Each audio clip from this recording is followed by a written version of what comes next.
প্ৰান্তৰ পৰা আহি উপস্থিত হোৱা শ্ৰদ্ধাৰ কৰ্মকৰ্তাসকল, ইয়াৰ উপস্থিত থকা গোৰ্খা মহিলা মঞ্চৰ সমূহ বিষয়ববীয়া কৰ্মকৰ্তাসকল, অতিথিসকল আৰু আজি ইয়াত সমবেত হোৱা বিভিন্ন প্ৰান্তৰ পৰা আহি উপস্থিত হোৱা জাতি ধৰ্ম বৰ্ণ নিৰ্বিশেষে সকলো ৰাইজক মই প্ৰণিপাত জ্ঞাপন কৰিছো। সময় যথেষ্ট দীঘল হৈছে, গতিকে মই দীঘলীয়া বক্তব্য ৰাখিবৰ কাৰণে ইয়াত থিয় হোৱা নাই। ইতিমধ্যে আমাৰ আটাইৰে শ্ৰদ্ধাৰ গোৰ্খা জাতিৰ গৌৰৱ, অসমীয়া জাতিটোৰ কাৰণে গৌৰৱ বিনোদ খানাল ডাঙৰীয়াই যিখিনি বক্তব্য আগবঢ়াই গ'ল, সেই বক্তব্যখিনি আগবঢ়োৱাৰ পাছত মই ইয়াত নতুনকৈ কিবা কথা সংযোজন কৰিবলগীয়া আছে বুলি মই ভবা নাই। তথাপিতো আপোনালোকৰ সন্মুখত থিয় হৈ মনৰ এটা দুটা সৰু কথা আপোনালোকৰ আগত কৈ মই মোৰ বক্তব্য সামৰিব বিচাৰিম। বিনোদ খানাল ডাঙৰীয়াই ইতিমধ্যে কৈ গ'ল যে সংস্কৃতি হৈছে জাতিটোৰ আটাইতকৈ গুৰুত্বপূৰ্ণ উপাদান। আমি সংস্কৃতি অবিহনে, আমাৰ ভাষা অবিহনে, আমাৰ সাহিত্য অবিহনে আমি জাতিটো কেতিয়াও আগবাঢ়ি যাব নোৱাৰো। আৰু এই সাংস্কৃতিক মহোৎসৱ সেইকাৰণে আয়োজন কৰা হৈছে। অসমৰ যিবিলাক জাতি জনগোষ্ঠী আছে, সেই জাতি জনগোষ্ঠী বিলাকৰ ভিতৰত এটা বৃহৎ জনগোষ্ঠী অসমীয়া মূল জাতিটোৰ সৈতে, অসমৰ মূল কিবানৰ সৈতে সম্পৃক্ত হৈ থকা এটা জনগোষ্ঠী বা এটা জাতি হৈছে গোৰ্খা জাতি।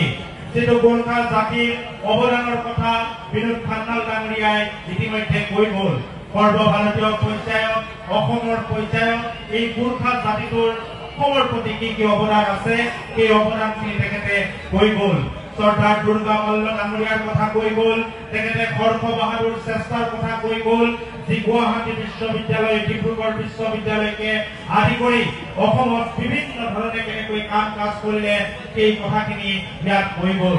গোৰ্খা জাতিটোৰ অৱদানৰ কথা যদি আমি পঢ়িয়াই চাবলগীয়া হয়, তেনেহ'লে আমি কিছুদিনৰ আগৰ অসম আন্দোলনৰ কথা আমি ক'ব লাগিব।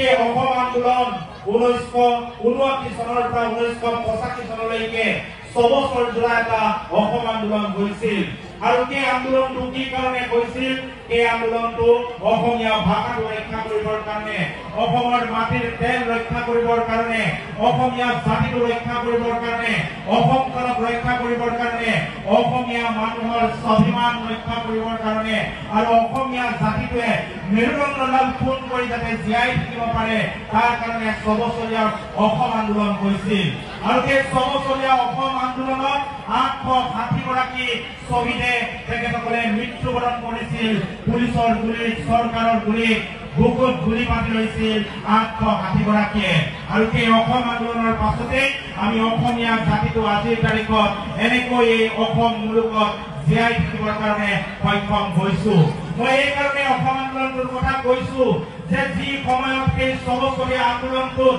860 গৰাকীয়ে বুকুত গুলী পাতি লৈছিল, পিঠিত নহয়, এই বুকুত গুলী পাতি লোৱা 860 গৰাকীৰ ভিতৰত এগৰাকী মহিলা, অসম আন্দোলনৰ প্ৰথম গৰাকী মহিলা, যিয়ে অসমীয়া জাতিটোৰ কাৰণে, অসমীয়া ভাষাৰ কাৰণে, অসমখনৰ কাৰণে বুকুত গুলী পাতি লৈছিল। এই প্ৰথম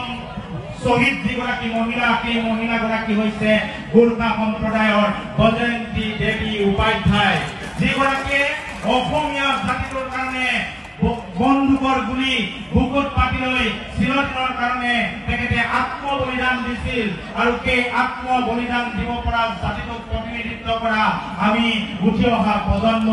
গতিকে আমি যদি এই জাতিটোৰ কাৰণে অৱদান কি বুলি ভাবো, আমি যদি নিজকে গোৰ্খা বুলি ভাবো, তেনেহ'লে বিনোদ খানাল ডাঙৰীয়াই কোৱাৰ দৰে আমি প্ৰত্যেকেই একোজন অসমীয়া, তাৰপিছত আমি নিজৰ নিজৰ জাতি, নিজৰ নিজৰ জাতিগত পৰিচয়বিলাক দিব লাগিব। যেনেকৈ কোনোবা গোৰ্খা, কোনোবা নেপালী, কোনোবা কলিতা, কোনোবা কোচ, কোনোবা চুতীয়া, কোনোবা আহোম, কিন্তু আমি প্ৰত্যেকেই একোজন আমি স্বাভিমানী অসমীয়া, সেই কথাটো আমি প্ৰত্যেকেই স্বীকাৰ কৰো। আৰু সেইকাৰণে আজি অনুষ্ঠিত হোৱা যি শোভাযাত্ৰা আছিল সেই শোভাযাত্ৰাটোত জাতি জনগোষ্ঠী ভাষা ভাষী আমি সকলো লোকে ইয়াত একলগ হৈ সমন্বয়ৰ বাৰ্তা আমি প্ৰেৰণ কৰিব বিচাৰিছো যে আমাক যিমানেই ভাগ ভাগ ক'বলৈ কৰিব নিবিচাৰা আমাক যিমানেই ইয়াৰ পৰা আঁতৰাব নিবিচাৰা আমাক যিমানেই সৰু সৰু গোটত ভাগ নকৰিবা আমি প্ৰত্যেকেই প্ৰথমে অসমীয়া হিচাপে পৰিচয় দিম তাৰপিছত আমাৰ জাতিৰ যিবিলাক পৰিচয় আছে সেই পৰিচয়বিলাক আমি আগত লৈ আগবাঢ়ি যাম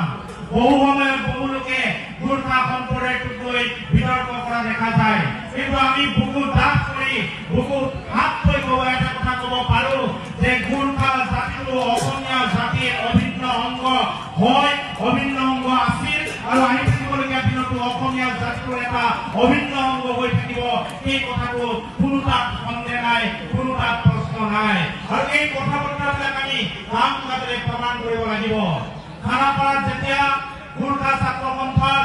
তাত উত্তৰ পূব মহোৎসৱ হৈছিল তাত মই বক্তব্য দিছিলো বক্তব্য দিওঁতে তাত গোৰ্খা চেনেল এটাত লাইভ হৈছিল লাইভ হওঁতে তলত এগৰাকী ব্যক্তিয়ে কমেণ্ট কৰিছে যে আজি বক্তব্য ৰাখিছ কালি যেতিয়া ছাত্ৰ সন্থা এৰিবি তেতিয়া গোৰ্খা জনগোষ্ঠীটো বিদেশী বুলি কবি গোৰ্খা জনগোষ্ঠীৰ লগত থাকিবলৈ নাই প্ৰশ্ন কৰিছিলে মই বুকু ডাঠ কৰি কৈছো আজি মই ছাত্ৰ সন্থাৰ মজিয়াত নাই কিন্তু মই অসমৰ প্ৰতিটো জাতি জনগোষ্ঠীৰ লগত আছো মই গোৰ্খা জনগোষ্ঠীৰ লগত আছো এয়া মই অন্তৰৰ পৰা ভাল পাওঁ মন মগজুৰ পৰা ভাল পাওঁ সেইকাৰণে মই সদায় অসমত থকা প্ৰতিটো জাতি জনগোষ্ঠী সকলোকে মই অসমীয়া বুলি ভাবো আৰু নিজকে অসমীয়া হিচাপে আৰু সকলোকে অসমীয়া হিচাপে লৈ আগবাঢ়ি যাবৰ কাৰণে চেষ্টা কৰো আমি প্ৰত্যেকেই গোৰ্খা জনগোষ্ঠীটোক জন্ম লোৱাৰ কাৰণে ইয়াত থকা উঠি অহা প্ৰজন্মক মই বিশেষকৈ ক'বলৈ বিচাৰিছো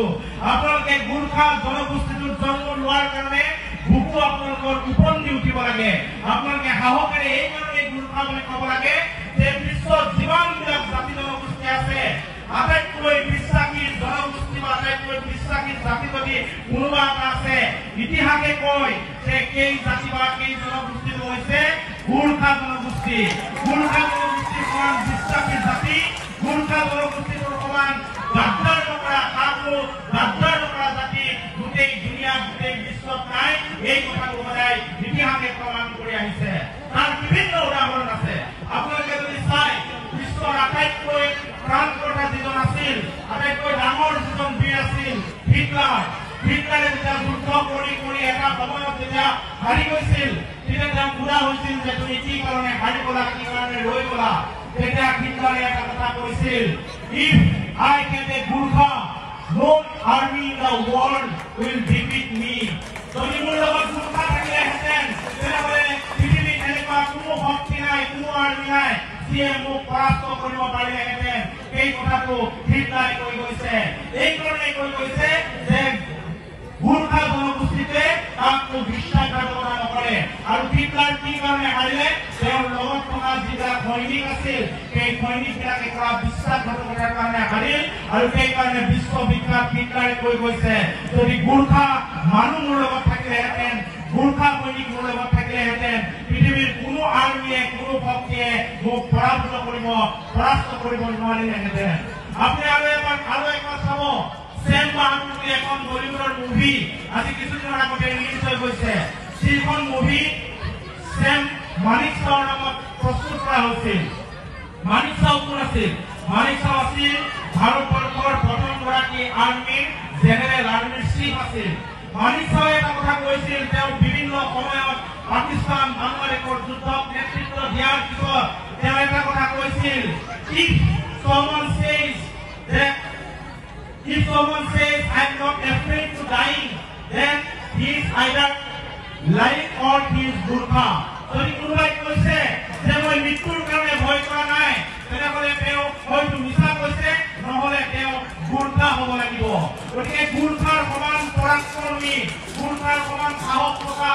জাতি এই পৃথিৱীত কোনেও নাই এই কথাটো ইতিহাসৰ পাতত ইতিমধ্যে লিপিবদ্ধ হৈছে আৰু সেইকাৰণে আমি প্ৰত্যেকেই গৌৰৱেৰে কোৱা উচিত আমি একজন গুৰ্খা আৰু আমি একজন অসমত বাস কৰা অসমীয়া গুৰ্খা বুলি আমি প্ৰত্যেকেই নিজকে চিনাকি দিয়া উচিত বুলি মই ভাবো আৰু আজি যিটো অনুষ্ঠান ইয়াত অনুষ্ঠিত হ'ল মহিলা শক্তিয়ে যিটো অনুষ্ঠানৰ নেতৃত্ব ল'লে সঁচাকৈ মই অনুষ্ঠানটোৰ প্ৰতি আপ্লুত হৈছো। ইয়াৰ লগত মই জড়িত হৈ সঁচাকৈ সুখ পাইছো। অনাগত দিনত প্ৰতিটো অনুষ্ঠানত আপোনালোকৰ লগত সদায় থাকিম। তুলসী ৰায় বাইদেউ আছে, মই বীণাগিৰি বাইদেউ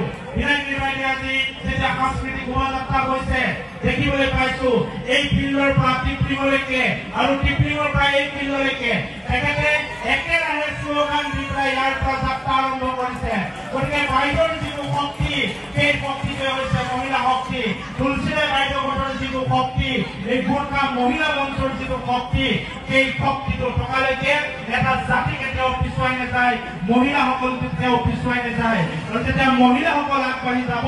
আমি উঠি অহা প্ৰজন্মৰ সন্তানসকল আগবাঢ়ি যাম। গতিকে মহিলা শক্তিক আমি সদায় বিৰত তুলি আগবঢ়াই লৈ যাব লাগিব, এই কথাটো আমি প্ৰত্যেকেই জনা উচিত। মই দীঘলীয়া বক্তব্য ৰাখিব বিচৰা নাই। সকলোকে ধন্যবাদ জ্ঞাপন কৰিছো। শান্তি শৃংখলা বজাই সকলোৱে আজিৰ অনুষ্ঠান উপভোগ কৰক। আৰু মোক এইদৰে আপোনালোকৰ আগত চিনাকি কৰাই দিয়াৰ কাৰণে, আপোনালোকে এই মঞ্চখনত থাকি কাম কৰিবৰ কাৰণে যি সুবিধা প্ৰদান কৰিলে, তাৰ কাৰণে মই প্ৰত্যেকৰে শ্ৰীচৰণত সেৱা নিবেদন কৰি মই মোৰ বক্তব্য সামৰণি মাৰিছো। জয় গোৰ্খা, জয়